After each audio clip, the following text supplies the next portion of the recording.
I look at my friends and smile. We definitely can't have another adventure today, agree? Ted smiles and nods. Absolutely. Let's not try our luck. The guy approaches and casually removes a hairlock from my face. Even if Liz is upset, she doesn't show it. My friend shrugs her shoulders as if she doesn't care at all and turns away to the sea. I want to touch her shoulder, but Ted grabs my hand and intertwines our fingers. I look up at him and smile. At this moment, it seems there's no one around. Just him, me, and the ocean. So weird, but in such a short time, we got so close that I feel like I've known him all my life. As if he'd always been a part of it. We should figure out how to attract the ship's attention if we want to get out of here as soon as possible. Adam reminds, a little embarrassed that he had to interrupt our silent looks dialogue. I blink, coming to my senses, and release my hand, blushing embarrassedly. Ted smiles back apprehensively and a little shyly and winks. So, what's the plan? I ask, looking around the shore. In movies, they usually give signs with a flare or a big bonfire. We don't have either. Guys look at each other. Obviously, no one has any ideas yet. Let's check which wreckage can help us. Adam suggests. Me and Ted quickly exchange glances, both perfectly aware that after the crash, there's nothing more or less suitable for signaling the ship.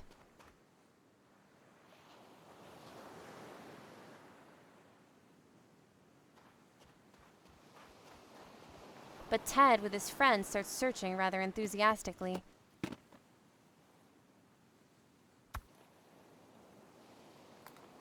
Well, Liz sighs, watching this hopeless picture with a bored look. I don't want to seem intrusive, but your ship, by the way, is sailing away. Guys don't pay attention to her words, rummaging through things, while I roll my eyes, irritated.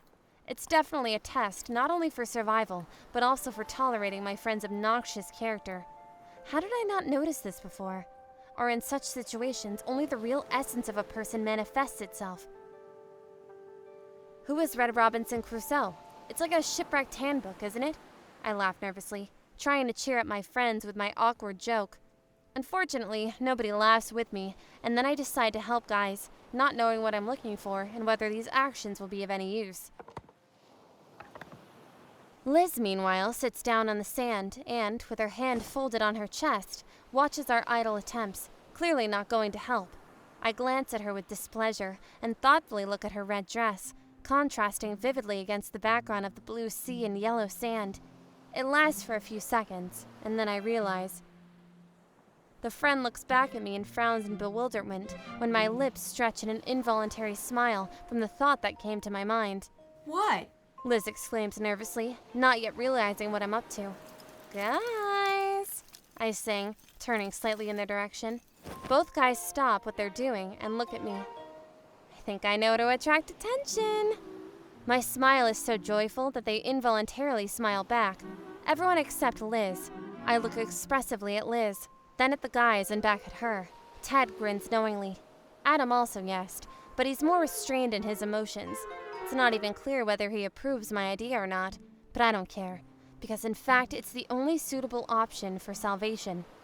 My friend looks first at me, then at Ted, and then, when it comes to Adam's turn, she finally understands my plan. We are still friends, which means our thoughts are similar.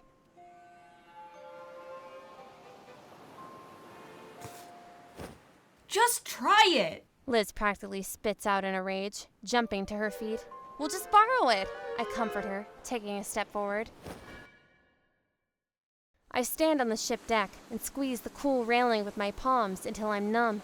My gaze rests on the rapidly receding island. Soon it's barely noticeable, but I keep looking in that direction, trying to realize that everything has ended and we are safe. It's scary to imagine what could have happened if my plan hadn't worked with Liz's dress. In fact, everything went great.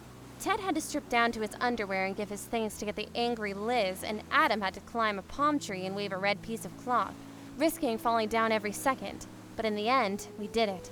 A soft, pleasant-to-the-touch fabric covers my shoulders, and I turn around. I thought you needed it.